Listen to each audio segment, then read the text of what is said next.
Saya sudah menyampaikan kepada relasi terkait teman-teman, saya katakan begini, sampai ke negara pun. Jika negara membutuhkan ini dan benar, ya silahkan uji. Rekomendasi kami siapapun yang ingin menguji, dari pihak manapun, silahkan uji di lab. Kalau betul terbukti ada manfaatnya, saya serahkan sepenuhnya untuk negara. Saya tidak akan mengambil apapun dari ini dengan kecintaan kami kepada Indonesia. Hanya saya ingin satu saja, sebutkan referensinya bahwa ini dari hadis Nabi.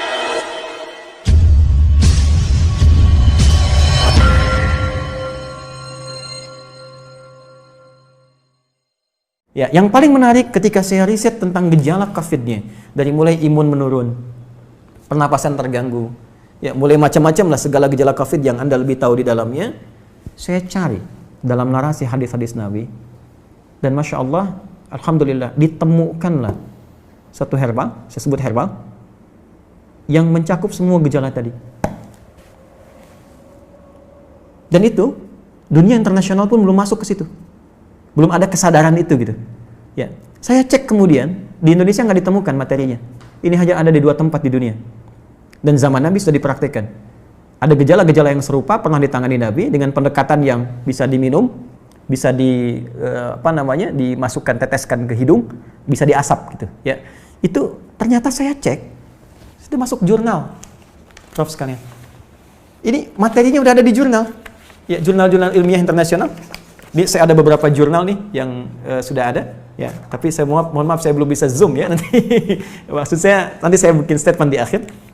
Ini sudah ada zoom internasionalnya. Ini sudah tahu ternyata khasiat-khasiat ini herbal ini, tapi belum ada kesadaran bahwa ini bisa mengatasi persoalan yang tengah kita hadapi saat ini di pandemi COVID.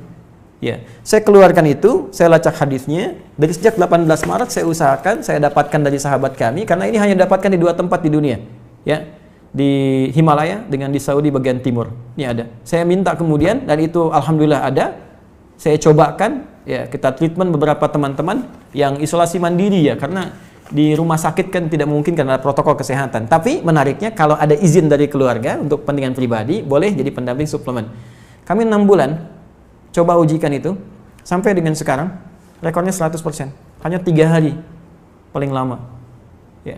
Yang terkait dengan COVID ini saya tidak mengatakan obat ya. Kalau enggak besok nanti saya diundang. jadi saya katakan ini ada pendampingan prophetic healing.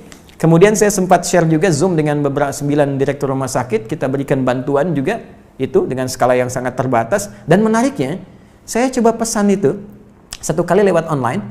Ya ingin tahu gitu kan, ada dilacak. Ini sudah di produk internasional, tapi dengan arah pengobatan tertentu, bukan ke COVID. Ya, bukan gejala-gejala ini dan belum tahu kalau ternyata itu bisa untuk gejala yang dimaksudkan. Jadi kalau kita pesan pun ada, cuma kualitasnya belum tentu sama karena ada 15 spesiesnya, 15 spesies. Nah, saya coba pesan, ya saya minta staf saya pesan, coba saya pengen tahu nyampe nggak ke kita barangnya. Tahukah Anda apa yang terjadi? Begitu saya pesannya lewat ke Himalaya, ternyata barang yang datang ke kami harus masuk dulu ke Cina dan ketika saya terima di Indonesia, addressnya, alamatnya dari Wuhan. Anda bisa bayangkan? Bagaimana bisa kontrol terhadap itu pun mulai ada kesadaran dan di beberapa tempat sekarang mulai ada kesadaran untuk itu. Saya sudah menyampaikan kepada relasi terkait teman-teman, saya katakan begini sampai ke negara pun. Jika negara membutuhkan ini dan benar, ya silahkan uji.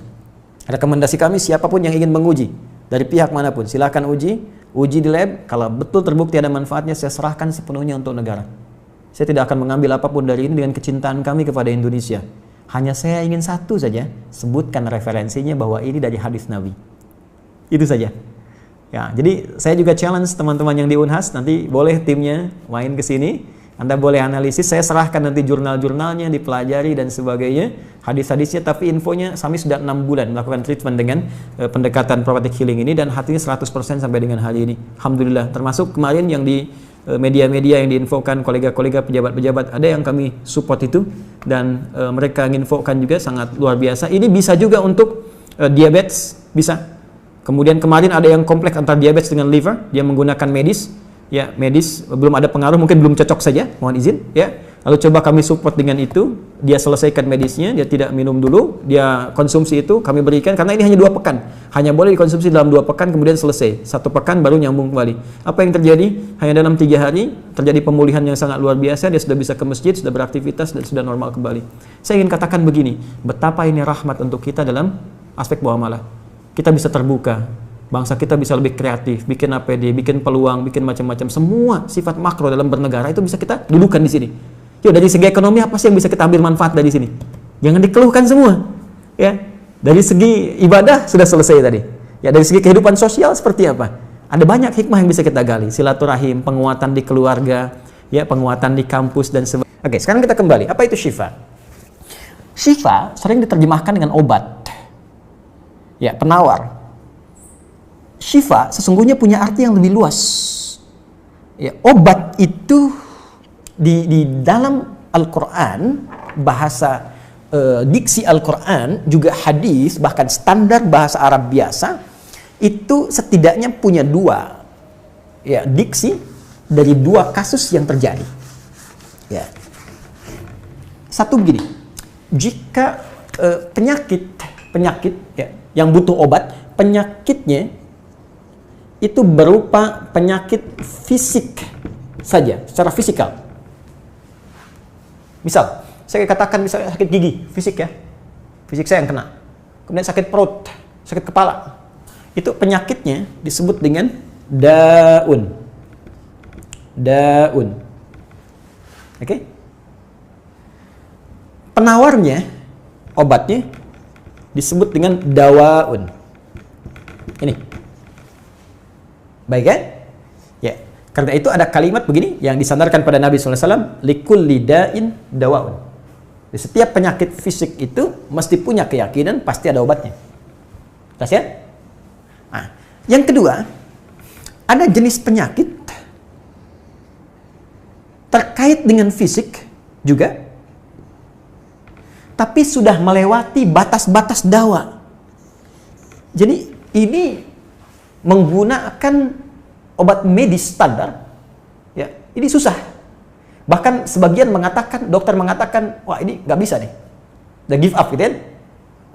It's impossible, ini nggak mungkin, ya. Jadi sudah give up di sini, ini udah nggak memungkinkan. Nah. Atau yang kedua, penyakitnya tidak terkait dengan fisik secara langsung,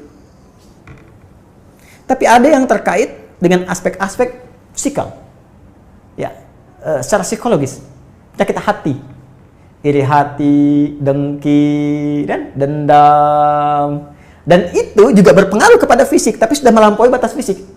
Orang iri hati kan fisiknya terganggu, kayak enak makan, kan? Ya, pusing, tidur, bahkan tidur pun masih nggak enak, ngigonya juga masih dengki juga, gara-gara kamu nih tidur, masih keluar kalimat itu, ya, nggak enak kan? Dan nggak mungkin berobat mencari dawa, nggak mungkin. Ya, silahkan cek ke rumah sakit, ada poli dendam, poli iri hati, nggak mungkin. Ya, yang ada poli gigi, poli mata, kan? Ya, poli iri hati, poli dendam, nggak ada, poligami nggak ada di rumah sakit. Anda nggak mungkin menemukan itu. Ya, nah, maka penyakit yang lebih lekat kepada aspek non fisik itu seringkali diistilahkan oleh Al-Quran dengan kata marad namanya, maradun. Ya, penyakit hati. Karena itu ketika Allah menyifati orang munafik yang hatinya bermasalah, Allah tidak menyebutkan kata daun, tapi menyebutkan kata marad. Silahkan cek di Quran surah kedua Al-Baqarah ayat 10. Fi qulubihim marad. Ya, di dalam hati mereka ada penyakit. Hati yang di sini bukan hati fisik ya.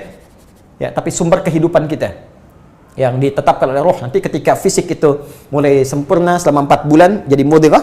Jadi kan ada 3 tahapan seperti kita ketahui, ya. Dari mulai di Al-Arba'in, kalau kita baca Al-Arba'in, Al-Imam An-Nawawi, hadis nomor yang keempat, ya, Abdullah bin Mas'ud radhiyallahu ta'ala anhu, qala Rasulullah SAW, huwa as-sadiqul masduq, inna ahadakum yujma'u fi batni ummihi 40 yawman nutfah. 40 hari pertama, ya, itu baru berbentuk penyatuan, perpaduan antara spermatozoa dengan ovum, thumma yakunu alaihi 'alaqah, kemudian mithla dzalika 'alaqah, 40 hari kedua berbentuk zigot yang telah menempel di dinding rahim, thumma yakunu mithla dzalika mudghah, 40 hari ketiga berbentuk mudghah, daging keratan. Bahkan sudah jadi bahasa sekarang, ya, di masa bahasan janin, ya, di kurikulum kedokteran saya lihat redaksinya sama, mudghah, ya. Nah, dalam fase ini kemudian ditiupkan roh, ya, wa yursalu alaihimul malak, alaihil malak, dan diutus malaikat, wa yu'maru bikatbi arba'in, dan diperintahkan menetapkan 4 hal. Nah, saat ditiupkan roh ini, itu terjadi kemudian penyatuan antara fisik dengan roh. Itu ada di Quran surah ke-15, ya, ayat ke-28.